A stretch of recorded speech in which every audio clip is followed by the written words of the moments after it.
Hello and welcome back to another video. If you have your exams for IGCSE or A-Levels in this October-November, then watch. In this video, we're going to consider some study techniques that may help you achieve an A-star. And then we'll learn how to make a smart timetable for you. And then we'll see how you can manage your time in summer. Let's begin. Okay, so usually the October-November session is given by students who might be private candidates and they can't easily choose between May, June, and October-November. It can also be given by resetters. Sometimes people don't get the grades that they want and they want to repeat it, or by early finishers. People who want to finish their exams earlier, they might take a couple of exams in the October-November session and finish the rest in May, June. So it can vary from one person to another. For people giving for October-November session, usually study during their summer break. They don't have school, they don't have regular classes, and they need serious self-discipline, because since you're not going to school regularly, you don't have pressure from teachers who are or from peers who are going to constantly motivate you or encourage you to study. You have to depend on yourself, so it needs some serious self-discipline and good study habits. Remember that papers are going to be as hard as May, June. Don't think they will be easier. So since nobody is chasing you to study, you need to have a strict routine, self-motivation, and focus to achieve your A-star. You can do it if you work and focus now.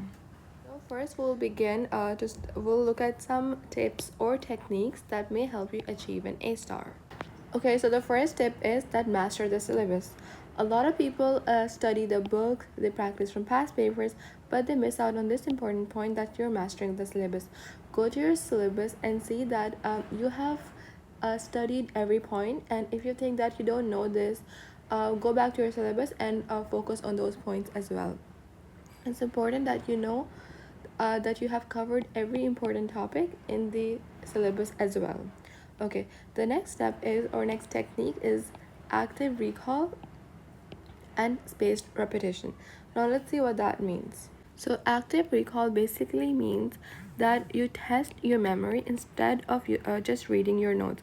For example, when you study a passage or when you study a topic in your book, instead of just rereading it, close your book and try to explain that concept to yourself or to your peer if they're around you, and see if you have actually understood that concept. Some other ways to do that is you can use some flashcards. There's this app, it's called Anki or Anki. You can check it out. It's a digital flashcard, and where you make your own digital flashcards, and when it notices that you're weak in certain topics, so it will give you those topics or those flashcards more often than the others, so you can study those weak points more. And then every time you finish a topic, go back to topical past paper and see how well you're doing. If you think you are weak in certain concept, go and study it. Make sure that you have learned the definitions and you know the formulas. And then another useful way to active recall is teach the topic to someone else. When you teach a concept to another person, it helps you understand and memorize that concept much better than just reading. And then secondly, another technique is spaced repetition. Spaced repetition is basically a learning technique where you review the information at increasing intervals over time. You study a topic and then you revise it after some time, so it stays in your brain. For example, you do the first review on the same day. Maybe you can do the second review after 2 days. Maybe you can practice the papers after a couple of days. See how it is working for you. This is just an example. Instead of cramming it, you increase the interval to review that topic. Let's go back to another technique, which is doing past papers the right way. Past papers, remember I mentioned this before too, quality is more important than quantity. Some people, for example, that you have studied a topic and you want to do your topical questions, topical past papers. Some people might want to solve as many questions as possible, and then they see how many mistakes they have, they just read it and move on. That's very wrong. When you see that you have a mistake, keep a note of it. Have a notebook, have a Word file, take a screenshot or put them together, and then go and then learn those mistakes. learn those and revise those mistakes. So when you are doing your paper again, you don't repeat those mistakes. This will help you to improve your grade because you're actually learning, and you will understand how to answer or how to approach certain concepts in the past papers. Okay, the next concept or the next technique is what I like to say is say hi to friends. So for October November session, you may not have regular classes. Unless you're attending some private tuitions, you may not be meeting people. So if you can, I understand private candidates or some people might not have access to other people, but if you do, it's a great way to do some group studies, meet up for coffee, or visit each other and do group studies. Go to local cafe, find some study groups. A lot of studies show that when students explain concepts to others, they understand it deeper themselves. So same, this is explained here as well. Teach someone. So if you teach your friend, so it will help you deeper understand a topic, and it will also help you motivate each other, because it's understandable when you're studying alone in your room, you can get distracted or you get tired. When you motivate each other, you see each other, it can help you to improve your discipline and maintain study routines. You can learn better ways to approach a certain topic, and you can ask questions to each other and so on.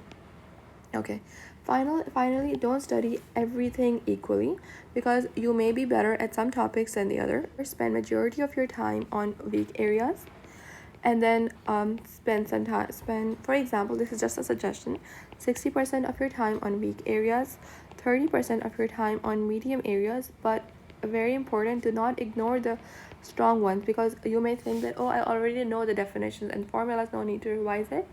But you have to, because you can forget. So spend 10% or 5% of your time on strong areas, practice those as well. Okay, don't ignore that.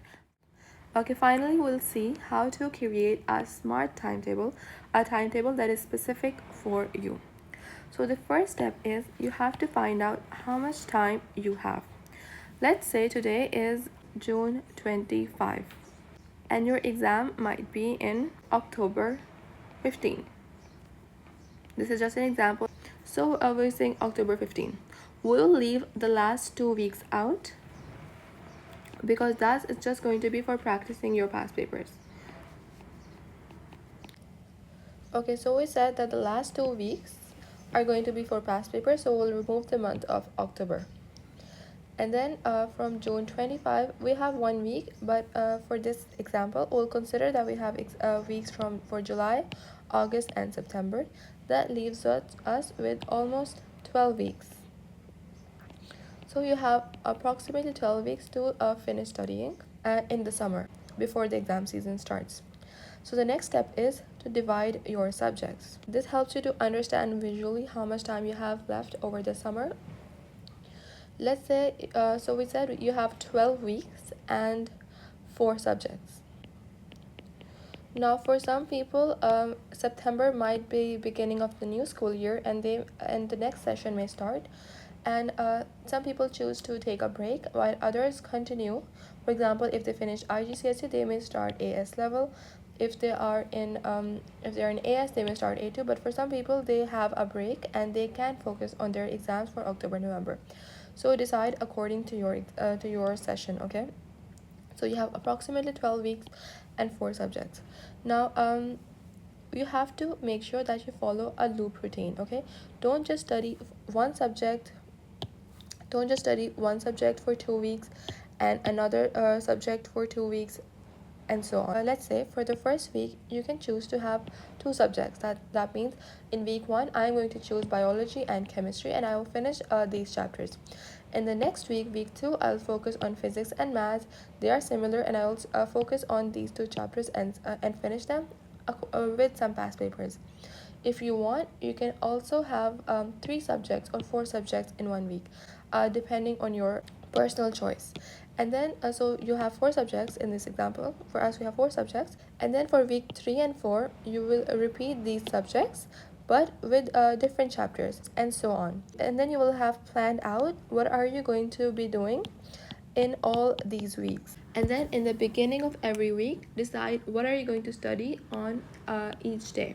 So you can see what you did or what you achieved in the last week and what you need to focus on in the next week. And I hope that helps you. So this is one example of a weekly timetable. You can decide what you're going to do in the evening, afternoon, morning, etc. Make sure to take regular breaks. On Sunday, for example, you can just do some resting or revision. Make your timetable for the next week. Don't overburden yourself. Make sure that you are taking time for yourself, but plan it, okay? Plan everything. Now, with exams like these, you can have a burnout, so it's very important to learn to manage your time accordingly.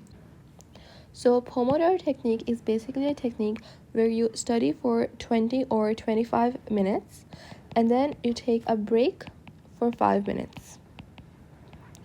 And then you study again for 25 minutes and break for 5 minutes. If you want, you can put your own timer, but another way is that you can watch some helpful videos on YouTube.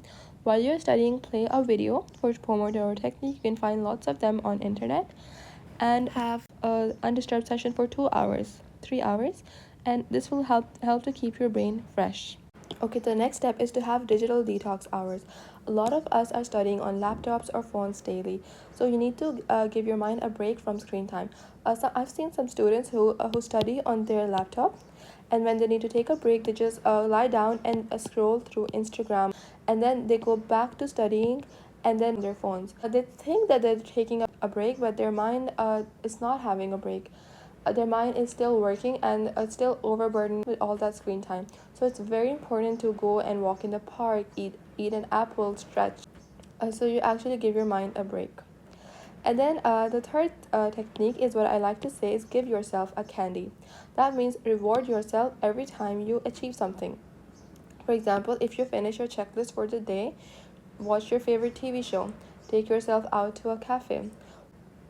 One more helpful technique that I saw when I was studying was there was this girl, she had her book, and she would keep her candy here. So whenever she studied all of this content and she reached that part, she would eat a candy.